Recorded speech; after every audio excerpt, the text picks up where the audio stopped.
नमस्कार दोस्तों, मैं राकेश बोल राका बोल में आज आप लोगों के बीच लेकर के आया हूं श्री भावेश झा जी को, जो कि भाजपा के पूर्व जिला अध्यक्ष पूर्वांचल मोर्चा के रह चुके हैं और अपने जीवन के 15 साल देने के बाद आज वो कांग्रेस के टिकट पर नंगली सक्रावती वार्ड से लड़ रहे हैं। आज हम जानना चाहेंगे कि भावेश जी ने ऐसा डिसीजन क्यों लिया कि अपने जीवन का इतनी जुझारूपन से जिन्होंने जिस पार्टी को दिया आज उसे छोड़ करके कांग्रेस में आ गए। क्या इसमें कहीं ना कहीं पूर्वांचल को टिकट ना मिलने का आक्रोश शामिल है? आइए आज पूछते हैं श्री भावेश झा जी से। भावेश झा जी, नमस्कार आपका हमारे चैनल पर। जी नमस्कार। सबसे पहले तो मैं आपके इस चैनल के माध्यम से जितने भी हमारे दर्शक हैं इन सभी को नमस्कार करना चाहूँगा, उनका आशीर्वाद लेना चाहूँगा, क्योंकि आज जैसा कि आपने बोला कि अब मैं कांग्रेस में हूँ और कांग्रेस प्रत्याशी भी हूँ जी। तो प्रत्याशी होने के नाते मेरा अधिकार बनता है कि मैं आप सभी से अनुरोध करूँ और वो अपने वोट के लिए कास्ट करूँ, आपका आशीर्वाद लूँ जी। जहाँ तक आपके सवाल की बात है तो मेरा 15 साल का जो एक यात्रा है, 15 साल की यात्रा है भाजपा में। और जब आप निरंतर किसी संगठन के साथ काम करते हैं तो आपकी संगठन के प्रति अपेक्षाएं होती हैं और अपेक्षाओं का होना भी लाजमी होता है, जरूरी होता है अपेक्षा, क्योंकि आदमी है, आदमी कहीं ना कहीं किसी ना किसी टारगेट को लेकर के जीता है और अपेक्षाएं होनी भी चाहिए राजनीति में, मेरे को ऐसा लगता है। लेकिन वो अपेक्षाएं तब और बढ़ जाती है जब आप जिलाध्यक्ष होते हैं। अब जब जिलाध्यक्ष होते हो और पूर्वांचल मोर्चा के आप जिलाध्यक्ष होते हो तो उस समय में आपके लिए वो एक बहुत बड़ा भार आपके कंधों पर होता है कि किस तरह से, क्योंकि जब संगठन को पूर्वांचल की आवश्यकता पड़ती है तो उस समय आप निरंतर काम कराते हो जी। और आप तो विभिन्न पदों पर रहे हैं, आपने इलेक्शन मैनेज किया है भाजपा के लिए। तो जब भी कोई इलेक्शन हुआ, चाहे लोकसभा का इलेक्शन हुआ, चाहे विधानसभा का इलेक्शन हुआ, तो पूर्वांचल के कंधों पर वजन आया जी। जब पूर्वांचल के कंधों पे वजन आया तो हमने एज ए जिला अध्यक्ष होने के नाते उनसे काम करने के लिए अपील करी, गुहार लगाई और उन लोगों ने बिल्कुल सादगी के साथ जुड़ करके और मेहनत के साथ काम को किया जी।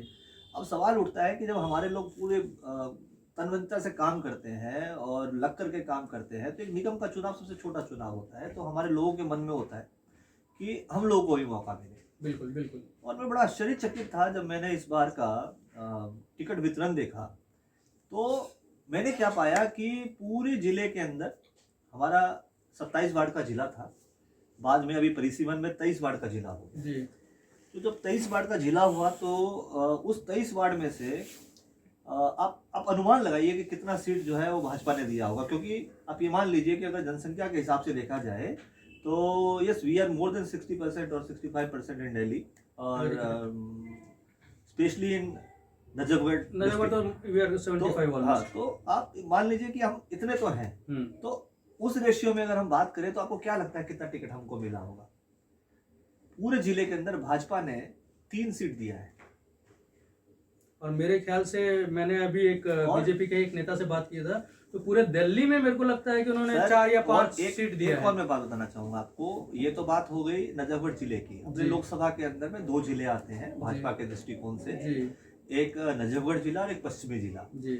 दोनों के ही सांसद जो है वो आदरणीय परवेज साहिब जी हैं। तो अगर हम पूरी लोकसभा की अगर बात करें कि पूरी लोकसभा में पूर्वांचल को कितना सीट मिला है भाजपा में, तो आप देखेंगे कि वहां पर भी हम 3 ही मिला है, यानी जो पश्चिमी लोकसभा है उसमें मिला है 0। तो ये कहीं ना कहीं देखिए हमारे लोगों के साथ जस्टिस नहीं है, इनजस्टिस है। तो पिछली बार भी इसी तरह का था और इस बार भी इसी तरह का था। मेरे पास प्रेशर था लोगों का कि भैया हमें टिकट दिलाइए, हमारे साथ हमारी लड़ाई को लड़िए, लेकिन मैं उसमें विफल हो गया। तो विफल होने के कारण मैंने भाजपा छोड़ दिया।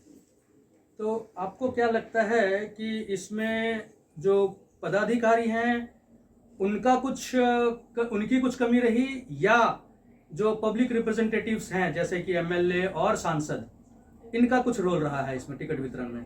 क्योंकि मैं और भी कुछ नेताओं से बात किया तो उन्होंने कहा कि इस बार जिम्मेदारी पदाधिकारियों पर आती है और अगर भाजपा अच्छा परफॉर्म नहीं करती है तो उन सब की गर्दन इस बार नपेगी।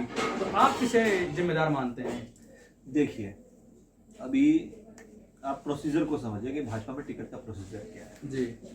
इन्होंने क्या कहा, जैसे मैं अपनी टिकट को लेके बात हाँ जी हाँ जी हाँ जी ठीक है, और दूसरे के लिए क्या बात करना है, पहले मैं अपना एक उदाहरण देता हूँ आपको। हम्म यहाँ पर इन्होंने बोला कि पहले हम रायशुमारी कराएंगे, रायशुमारी कराएंगे मंडल के अंदर, जिस मंडल में आपने काम किया। बिल्कुल। हालांकि मैं जिला पदाधिकारी था और प्रदेश में काम करता था, मंडल के लिए मैं कोई काम नहीं करता था।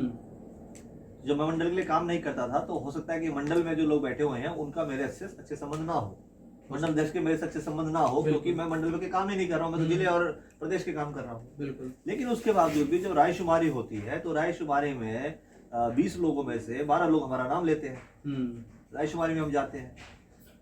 जिले से नाम जाने की बात होती है तो जिले से नाम जाने में 3 लोगों का नाम जाना होता है, उसमें भी हमारा नाम जाता है। सांसद जी से के यहाँ से 2 नाम जाने होते हैं, उसमें भी हमारा नाम होता है। और बाद में पता लगता है कि कैसे पूंजीपति व्यक्ति को पैसे दे दिया है, एक 200 करोड़ के आदमी को टिकट दे दिया है। तो अब आप उस सवाल पे आ गए हैं भावेश जी, जिस तरफ आप इंगित कर रहे हैं। ये सवाल मैं अपने बीजेपी के कई नेताओं से पूछ चुका हूं। क्या आपको लगता है इसमें पैसों का खेल हुआ है? सर मेरी बात को समझिए आप, इस वार्ड के अंदर में जो शुरुआती बात हुई थी, महिला वार्ड है बेसिकली जी। आपको इस बात को समझना चाहिए। मैं पूछना चाहूंगा पूरी भारतीय जनता पार्टी से, और मैं जो शीर्ष नेतृत्व है भाजपा का, क्या उनकी नजर में पूरे वार्ड के अंदर में एक भी महिला कार्यकर्ता नहीं थी जो चुनाव लड़ सके? तो ऐसे क्या मजबूरी थी पवन शर्मा को चुनाव लड़ाना है? जी बिल्कुल। और इसमें मोदी जी का जो महिला सशक्तिकरण है वो कहाँ रह फेल गया? हो गया ना, महिला सीट के ऊपर महिला कार्यकर्ता को नहीं मिल रहा है। मेरे पास पता है, प्रियंका वर्मा महिला कार्यकर्ता थी, यहाँ से उनको टिकट मिलना चाहिए था। एक हमारी जो है वो संगीता चौहान जी हमारी महिला कार्यकर्ता थी, आप ही के बगल में एक प्रेमलता गौड़ जी है, वो हमारी महिला कार्यकर्ता थी। बहुत पुराने कार्यकर्ता, हमारी महिला कार्यकर्ता थी। हमारी रेखा चाहर हमारी एक महिला कार्यकर्ता थी, सुषमा जी हमारी महिला कार्यकर्ता थी, अरे अनुरंजनी रंजन हमारी एक महिला कार्यकर्ता थी। तो इतनी सारी 7-7, 8-8 महिला कार्यकर्ता होने के बाद में ऐसी क्या मजबूरी थी? कुछ तो मजबूरियां हो रही होंगी, कोई बेवजह बेवफा नहीं होता, कुछ तो बात रही होगी साहब। तो बिल्कुल सही। तो इसका मतलब महिला सशक्तिकरण को फेल करने वाले भाजपा के ही पदाधिकारी और लोग हैं जिन्होंने इस मोदी जी के संकल्प को फेल किया। मैं तो मानता हूं। और देखिए अब क्या वजह था, अब इस वजह को खोजना चाहिए कि महिला को ना लड़ा करके पवन शर्मा जी को चुनाव लड़ाया इस बार तो सीधा सा है। और सिर्फ ऐसा नहीं कि आप बोल रहे हैं, टीवी पे और प्रिंट मीडिया में भी आ चुका है कि 2 करोड़ और 3 करोड़ में टिकटें बिकी हैं इस बार। भाजपा की ही नहीं, आम आदमी पार्टी की भी टिकटें बिकी हैं। और हो सकता है इसके लिए कोई प्रूफ ना हो किसी के पास, क्योंकि लेकिन फिर भी हाथ कंगन को आरसी किया और पढ़े लिखे को फारसी किया। नो एविडेंस इज रिक्वायर्ड, है ना। Each and everything is very clear, सब कुछ सामने है, दिख रहा है। आप आंखें कबूतर को देख करके और आंखें बिल्ली को देख के कबूतर आंख बंद कर ले तो मैं कुछ कह नहीं सकता हूँ, लेकिन मतलब है, अब दिखता तो सब कुछ है। ठीक है भावेश जी, अब तो आप टिकट ले आए हैं कांग्रेस से, और जैसा कि मैं देख पा रहा हूं आप अपने प्रचार में लगे हुए हैं जोर शोर से। क्या आप हमारे दर्शकों को बताना चाहेंगे कि किस तरह से आप जीत का रास्ता प्रशस्त कर रहे हैं, कैसे आप अपनी जीत सुनिश्चित कर रहे हैं, और कैसे आप अपने दर्शकों को बता पाएंगे कि हाँ हम जीत रहे हैं? देखिए आप बहुत चतुर पत्रकार हैं। ना, मैं पत्रकार नहीं। देखिए कुछ बातें ऐसी होती हैं जी, जो सीक्रेट मिशन होता है। आप चुनाव लड़ रहे हैं तो सीक्रेट मिशन पे चुनाव लड़े जाते हैं, बहुत सारी चीजें ऐसी होती है जो अंदर के हो। लेकिन मैं आपकी बात का सीधा सीधा जवाब देता हूँ कि चुनाव को किस तरह जीता जा रहा है। मैं एक्चुअली मेरे साथ जो है ना सर, मैं दोहरी नागरिकता वाला व्यक्ति हूँ। दोहरी नागरिकता कैसे मैं बताता हूँ। मैं पूर्वांचल का रहने वाला हूँ, मैं बिहार का रहने वाला हूँ, पूर्वांचल का रहने वाला हूँ, और मेरे साथ में पूर्वांचल का टैग लगा हुआ है। लेकिन उसके साथ साथ मैं नजफगढ़ के नंगली क्षेत्र के अंदर में, जो कि प्योर जो है वो वहाँ के लोकल लोगों का, नंगली गाँव में लोकल लोग भी रहते हैं, और मेरे साथ खेलने कूदने वाले जितने भी बच्चे थे सब उस समय लोकल लोग थे। तो क्योंकि मैं 89 से नंगली में रह रहा हूँ, तो नंगली गांव भी मेरा उतना ही मजबूत है जितना पूर्वांचल मेरा मजबूत है। तो आप ये मान के चलिए कि जो मेरा चुनाव लड़ा जा रहा है, पूर्वांचल तो मैं हूँ, इसके साथ साथ मेरे को जितने वो कहते हैं 36 बिरादरी का समर्थन प्राप्त है। मैं आपका नंगली के घासीपुरा में झीमरों के वोट भी लूंगा, मैं नंगली गांव में जाटों के वोट भी लूंगा, मैं गोयला गांव में मेरे बहुत सारे मित्र हैं, मुझे वहां से भी वोट मिलेगा, मुझे ताजपुर में पंडितों का वोट भी मिलने जा रहा है। आप देखिएगा जब बात करेंगे, मुझे ताजपुर में पंडितों का वोट भी मिलने जा रहा है, मुझे उत्तराखंड के लोगों का भी वोट मिलेगा और मुझे जम्मू कश्मीर का वोट भी मिलेगा। और आने वाले समय में आपको दिखाऊंगा कि मेरे को पूर्वांचल ने तो इतना ज्यादा जबरदस्त तरीके से वोट दिया होगा कि 8 बजे जो है वो पोलिंग शुरू होगी और 10:30 बजे मैं जीत जाऊंगा। और एक और वजह है, आपके साथ है। एक और वजह है, मैं बता देता हूँ कि इस जिस हम विधानसभा में बात कर रहे हैं उसका सॉरी जिस वार्ड की हम बात कर रहे हैं, इसके एक विधानसभा के विधायक होते थे आदरणीय सोमेश भाई। तो जब सोमेश भाई 2008 में चुन करके आए तो उन्होंने वो काम करके दिखाया जो आज भी कोई नेता नहीं करके पाया है। और सबसे बड़ी बात कि जो इस ये जो वार्ड है, ये जो वार्ड है, ये 80 बूथों का, मान लीजिए 80,000 वोटरों का वार्ड है। इसमें से 40,000 वोटर जो है वो नंगली कॉम्प्लेक्स के हैं और 40,000 वोटर जो है वो छावला कॉम्प्लेक्स में से कट करके नंगली कॉम्प्लेक्स में गए। तो जो वो 40,000 वाला जो कॉम्प्लेक्स है, जो नंगली कॉम्प्लेक्स है, जो 40,000 वाला, उसके अंदर सुखबीर शौकीन जी चुनाव लड़े थे और वहां से जीते थे, ठीक है। और इधर वाले से, इस 40,000 वाले से पवन शर्मा चुनाव लड़े थे और चुनाव जीते थे। जो उधर वाला जो 40,000 वाला कॉम्प्लेक्स है, उस 40,000 के कॉम्प्लेक्स में अभी के जो विधायक महोदय हैं उन्होंने एक ईंट भी नहीं लगाई है। जो भी काम वहां पे हुआ है, जो भी रोड बनी हुई है, नाली बनी हुई है, खरंजा बना हुआ है, वहां पर जो भी काम हुआ है वो आदरणीय सोमेश शौकीन ने करा रखा है और उन्हीं के बनाए रोड पर भी आज हम लोग चल रहे हैं। तो सोमेश भाई का भी बहुत जो है वो काम हम लोगों को काम आ रहा है। दूसरा मैं एक चीज और बता दूं सर, नंगली का इतिहास आपको बता दूं, शायद आपको पता नहीं होगा।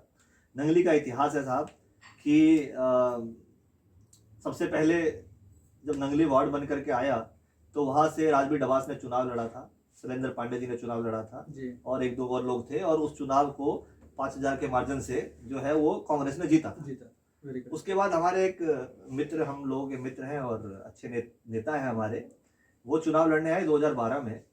और 2012 में वो जब चुनाव लड़ने आए तो कांग्रेस के जो थे वो कार्यकर्ता थे और कांग्रेस से टिकट मांग रहे थे, उनका टिकट नहीं मिला तो वो सत्येंद्र राणा भाई ने चुनाव लड़ा इंडिपेंडेंट और वो चुनाव को जीत गए थे, लेकिन थे वो कांग्रेसी और कांग्रेसी मानसिकता के थे और वो चुनाव जीते थे।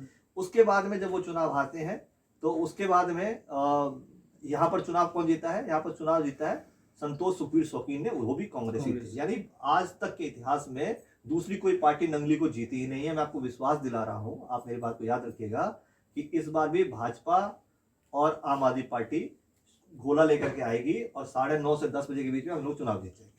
चलिए, हमारी शुभकामनाएं आपके साथ हैं। लेकिन आप ही के इस विश्लेषण से एक प्रश्न उठ रहा है, दिल्ली जैसे क्षेत्र में जहां पढ़े लिखे लोग रहते हैं, प्रबुद्ध समाज माना जाता है, क्या यहाँ भी जात पात धर्म के समीकरण पे वोट लिया जा सकता है या इलेक्शन जीता जा सकता है? ऐसा हो सकता है संभव? देखिए, आपका सवाल बहुत बढ़िया है, अच्छा सवाल है। और जात पात की बात तो मैंने करी नहीं, मैंने तो ये कहा कि मैं एक सर्वांचल का नेता हूँ। लेकिन आप ये बात मान लीजिए कि अगर जात पात की लड़ाई नहीं होती और जात पात पे चुनाव नहीं होते तो आज बिहार को आप जाकर के देखिए, आप उत्तर प्रदेश को जाकर के देखिए, आप देश के किसी भी कोने में जाकर के देखिए, तो समीकरणों का खेल तो होता ही है राजनीति के अंदर। इससे तो देखिए आप अपना मुंह नहीं मोड़ सकते हैं। आज अगर लालू प्रसाद यादव के बेटे ने जो है वो भाजपा की नाक में दम कर दिया था तो शायद कहीं ना कहीं उसके पीछे एक जातीय समीकरण लगा हुआ था। आज उत्तर प्रदेश के अंदर जो है वो अगर मुलायम की सरकार बन जाती है और माया की सरकार बनती है तो कहीं ना कहीं आपको दिखता है कि प्रभाव रहता है। आखिरी सवाल आपसे पूछना चाहूँगा भावेश जी, आपका जो मूल मंत्र रहेगा इस प्रचार का वो क्या रहेगा? अगर आप एक लाइन में कहना चाहें। मैंने आज भी बोला था और मैं आपको फिर से बता रहा हूँ, मुझे रीजन को नहीं, मेरे विजन को वोट दीजिए। मैं काम करने वाला व्यक्ति हूँ। ये रीजन नहीं कि मैं पूर्वांचली हूँ, मैं झा हूँ, मैं मिश्रा हूँ, इस बात का मुझे वोट मत दीजिए। मेरे पास बहुत सारे विजन हैं, बहुत सारी दिक्कतें हैं क्षेत्र के अंदर, बहुत सारी समस्याएं हैं क्षेत्र के अंदर। आप एक छोटी समस्या मैं आपको बताऊं तो बताऊं, जहां पर आप मेरा इंटरव्यू ले रहे हो, इस जगह पर अगर आपके ही घर में किसी बच्चे के पेट में रात को दर्द हो जाए, ईश्वर ना करे, तो आपके पास 2 ही ऑप्शन बचते हैं।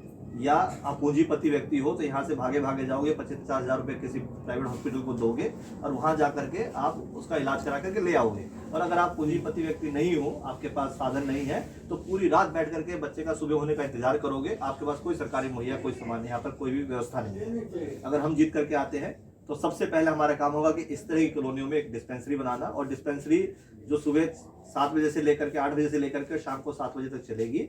और उसके बाद वहां पर एक एम्बुलेंस खड़ी होगी, जो कि अगर आपको किसी तरह की दिक्कत होती है तो वो एम्बुलेंस आपको ले जाकर के नजदीकी बड़े हॉस्पिटल तक लेकर के जाएगी। ये हमारी प्लानिंग है। इसी तरह से बहुत सारी हमारी प्लानिंग है। आने वाले समय में मैं बार बार कहता हूँ कि आपको सिर्फ और सिर्फ रीजन को नहीं, विजन को वोट दीजिए, हम काम करके दिखाएंगे।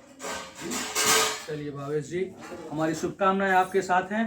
इन्हीं प्रश्नों के साथ बोल राका बोल चैनल में भावेश जी का ये इंटरव्यू आपने देखा, इसे ज़्यादा से ज़्यादा लोगों के साथ शेयर कीजिए, आगे इसको प्रोपगेट कीजिए, ताकि अपने ये विजय रथ पे जब आएँ तो फिर हमारे बीच आएंगे।